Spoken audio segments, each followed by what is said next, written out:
The scheme basically has two components. Component A is basically direct central financial assistance for up to a total capacity of 4 gigawatt by 2022.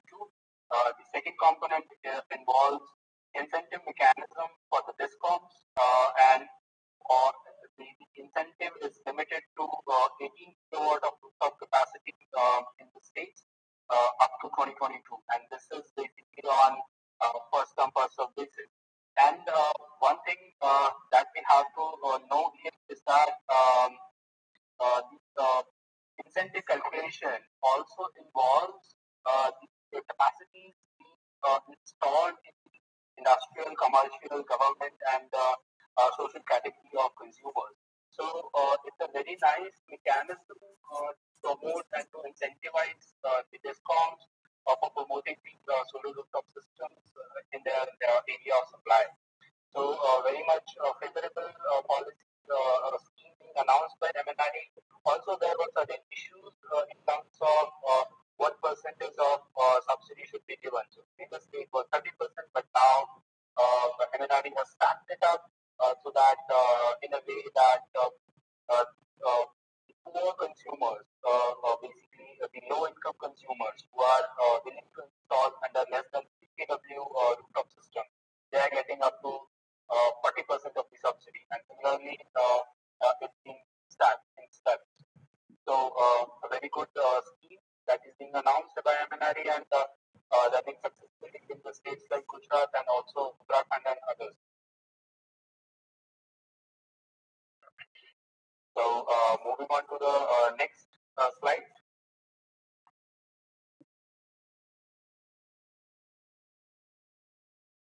So, under the current scheme, what are the roles and responsibilities for the DISCOM in order to promote the solar rooftop systems and also to be eligible for these incentives by MNRE? So, first of all, the DISCOM has to do the demand aggregation of solar rooftop systems in their state.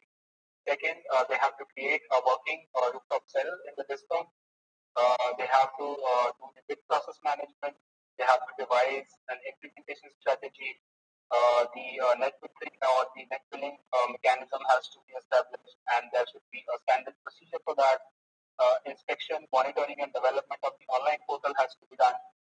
Then the capacity building of this rooftop cell or the training of DISCOM officials has to be done.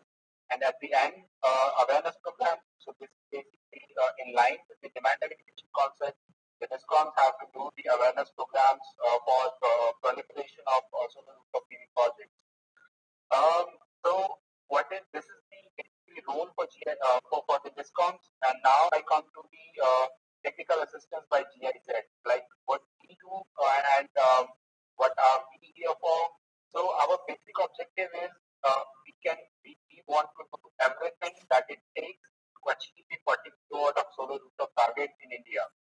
So our basic objective is then to meet this target, support the state governments to meet this target, and currently we are supporting 11 states, as you can see in the map.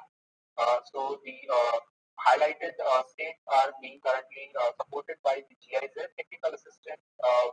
We have roughly started in 2012. We had roughly 20 million euros the total budget, and we have a few more new projects coming up for supporting the India solar rooftop segment up to until 2024. And coming specific to the current projects, so under our technical assistance, we are supporting state governments to develop these unified single window clearance portals, which are basically required to streamline and process solar rooftop applications. As you would already know that previously the solar rooftop applications were taking too much time. It used to take up to 120 days to 150 days for one application, and it would involve a hell lot of paperwork and then also a lot of travel back and forth, a lot of coordination with the nodal agency. So the process was all haywire. I will explain in my further slide what we have done for the state of Gujarat and the other states that we are supporting, and how we have tried to streamline the whole process to fasten this process of solar rooftop application. Then coming to the next point, we have our capacity building program where we are training the DISCOM senior management. We are also training the installers and then state regulatory officers.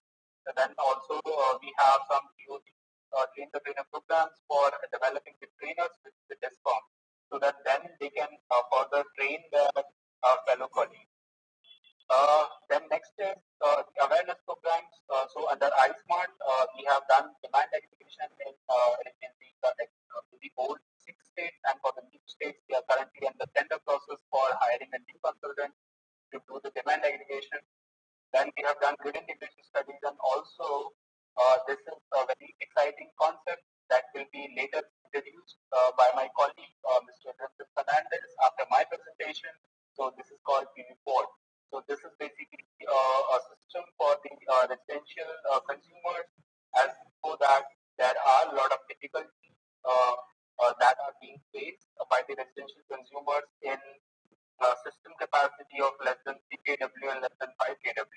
Not a lot of vendors are interested for the economical reasons to install or to process these applications. And these consumers are continuously submitting grievances into our unified portal that EPC players are not entertaining these applications of less than 3 kW. So PV4 and similar concepts can be a better solution to address these kind of issues. So yeah. Then moving on to the challenges and how the digitalization has supported the state of Gujarat and the other states in terms of promoting solar rooftop systems. So before we start, why do we need to streamline the processes? So these are very simple some points. Number one, it will save time for everyone. There are cost efficiencies. DISCOM doesn't have to now deploy too much staff to process the applications. Better communication, transparent processes.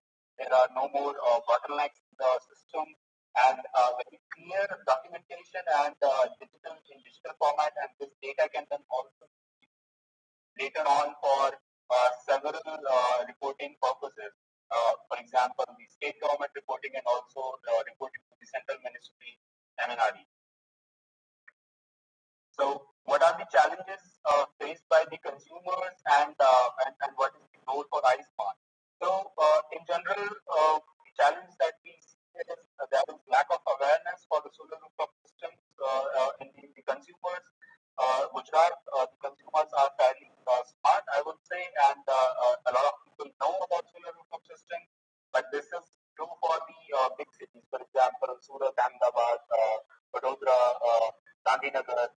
But there will be a scenario where in the smaller cities or in the rural areas where the awareness for solar systems is not that great. So iSmart basically is the program where we do the ground campaigns and awareness campaigns for educating the consumers who install solar rooftop systems. Then consumers don't know where to submit the application or whom should they contact. They don't know who all are the vendors. And once they have applied, it was very difficult for the consumers to know their application status and what is the next step that they have to do. So these were quite some challenges that we have seen in the sector in terms of the solar rooftop installation, and we have tried to address the challenges. So to introduce the iSmart program, this is a program running for almost 1 year now and will also run for another 2 years until the end of next year. So here I would like to highlight that this program is not just for the consumer. This program is also for the EPC players. And EPC players, the vendors, they can very well exploit the benefits that are coming out of this program. So basically, GIZ is paying for the transaction cost, and the transaction cost is the matchmaking. And the matchmaking, I mean the matchmaking of the consumer with the vendor, and then vendor is connected. Vendor then applies on behalf of consumer or the DISCOM or unified portal. So this transaction cost is involved to educate the consumer to build the lead and then convert this lead. So under iSmart program, supported also by Uchan and the consultants are Catmos and Terry. They have supported the awareness programs, and what they have done is they have created a database of number of leads. These number of leads can then be used by the players, and these are also available for the players. We have created login portals for the players on the iSmart website, and they can use these leads to convert into real applications.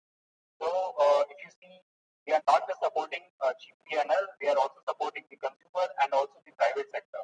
So this is an overall a program which is covering all the aspects of the solar rooftop supply chain. Then consumers challenges are addressed. What are the challenges faced by the nodal agency? So in the phase two, the nodal agency is the DISCOM. Previously, the nodal agency was JEDA, Gujarat Energy Development Agency. So we had developed a portal for JEDA as well before we started supporting GPNL on phase two. So the challenges faced by the nodal agencies are how do we process that number of applications? If you see under Surya Gujarat, there are roughly 128,000 applications, and under the JEDA portal, we also have 250 megawatt capacity currently installed, that started in 2018. So there are roughly 40 to 50,000 applications. So if you see roughly 170 to 180,000 applications, it's not possible for a DISCOM to process these applications in physical files, which was happening earlier. This was a big challenge for the nodal agency. Then small errors like typo errors, small errors were a big issue because subsidies involved. So no typo error can basically be tolerated. So there were quite some issues. And then communicating with any installer or with any vendor was hell of a task. And there was no direct information that was available from the chief electrical officer, inspector basically. So if you see, there were quite some issues in terms of the implementation challenges. We have tried to address all of these challenges through our portals. Then next, I move to the challenges faced by the installers. So very simply putting this, like if you have to process 170 to 180,000 applications, and we have roughly 400 to 500 active vendors within the state of Gujarat, it's not possible for them to submit and process the applications into physical file format. And also the manpower required to handle these applications would have meant that no profits can be earned by these players.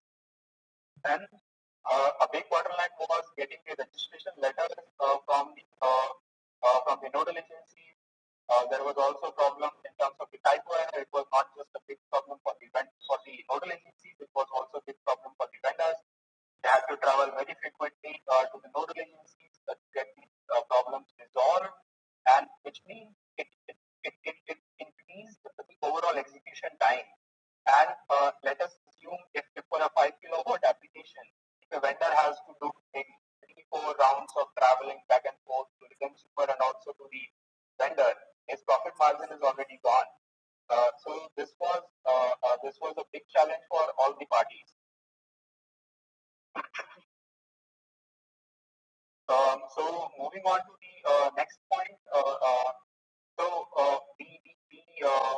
The solution to all of these problems were the unified single window clearance portal. And here I would like to also congratulate AHA Solar, who has been our technical supporting partner, who has supported GPNL and JEDA in developing and successfully running these portals. For the subsidy applications, you have to click on suryagujarat.ahasolar.in. For the non-subsidy applications, you have to go to the JEDA portal, which is jeda.ahasolar.in, and submit your application.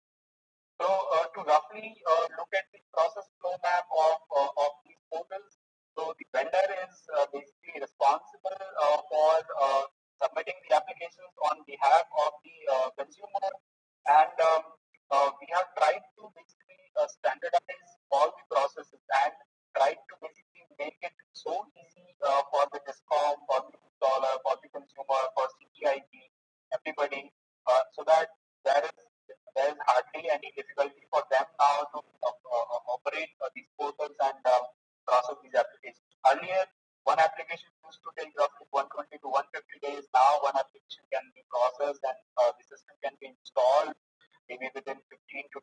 days.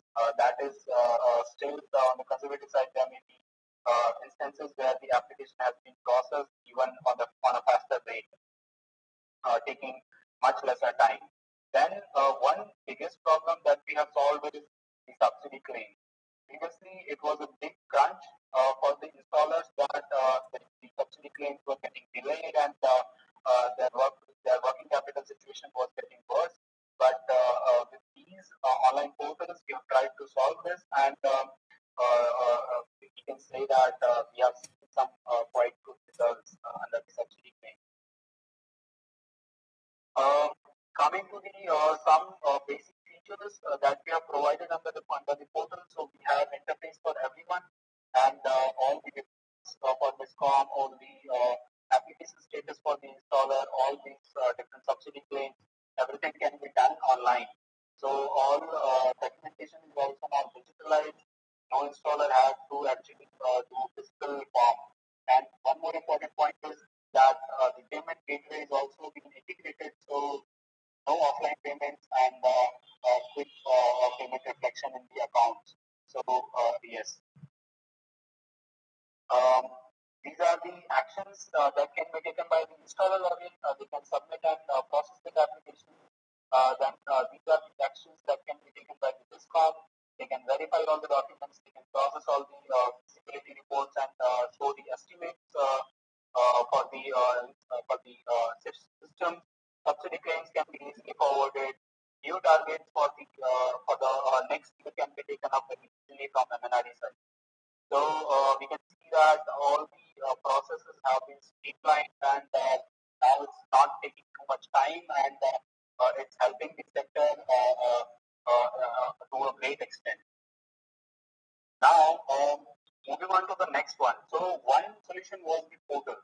Then along with the portal, what we have done, what we are trying to do is we are also making the transparency and reducing the corruption in the whole system. So what we are doing is we are developing a pre-dispatch inspection tool, which can basically would be used by the discom officer to do the pre-dispatch inspection. And also a similar tool, a similar concept is under development for the third-party inspection. So this is also basically a red flag for the installers where third-party inspection is basically required before the subsidy can be released. So under the third-party inspection, GIZ will be basically working with GUVNL and doing inspection on a random basis. So to ensure the quality of the systems installed by the vendors. And as you can see, this is the basic flow map of how the pre-dispatch inspection would be done, and the similar flow chart will then be developed for the third-party inspection. This would have been completed by now, but because of the pandemic situations, we are yet to start with the third-party inspection. So this is all about the digitalization and GIZ support, and how we have tried to basically handhold GPNL and also the private sector industry to work towards the target of state government and also the central government. Now, even though these processes are streamlined, but there are still areas where MNRE can still look at, and the state government have to also take these areas into account, and what are the problems still existing into the system, and what can be the recommendation. So moving on to the last part of my presentation. So these are areas of intervention and the policy recommendation. So number one is development of market. So right now, what is happening is every nodal agency is doing the tenders, and these tenders then take roughly 2 to 3 months. Once the tender is done, and then FNL has happened, and then the application starts. So from the date the target is sanctioned, it takes roughly 6 months to see the first set of applications being processed and the systems coming into the picture, and the installations are completed. But the recommendation that we are giving to MNRE is to reduce all of this time. MNRE can take a maximum central financial assistance, which they are now fixed to 40% and also 20%, and then there can be one central bid for all these states. Based on this can be state-wise bids, but MNRE can can do at a central level, and then rates, whatever rates are being announced, then on these rates, the installers can be empaneled. So that the time taken in between the tenders, which is roughly 2 to 3 months in case of Gujarat, but other states take even more, so 3 to 5 months. So this time can then be reduced, and also to ensure the quality of system. The inspection manuals can be developed. We have developed one inspection manual for GUVNL and also for SEEK. Similar inspection manuals can then be developed for all these states, and best practices has to be followed. So this is our number one area. Number two area is the concerns of the distribution license. So we see it very much in our 11 states, wherever the political backing is there, where the government wants to promote solar rooftop systems, their distribution license, DISCOMs are not showing any resistance. But if you see other states where there is lack of political willingness to support the solar rooftop system, they are posing many challenges. Number one is loss of revenue, loss of cross-subsidizing consumer, increased administrative expenses, and there are also concerns around the safety of the system. So there can be recommendations that MNRE has to basically work with the regulatory commissions, and they may have to resolve all the concerns of the distribution license, and they must promote solar rooftop systems at least in the residential consumer category.